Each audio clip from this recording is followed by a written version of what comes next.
আমার বাজান sir sir আমার বাজান আমার মেয়ে বেলে বলতাম কে মারবে আপনাকে? এই স্যার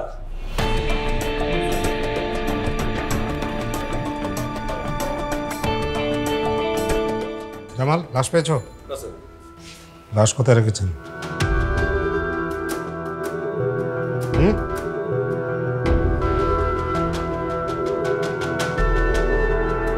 কিসের লাশ? এই সত্যি করে বল লাশটা কোথায়?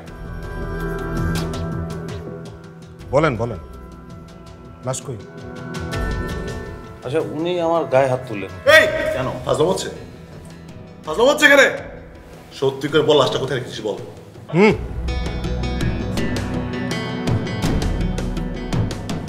লাশ কই?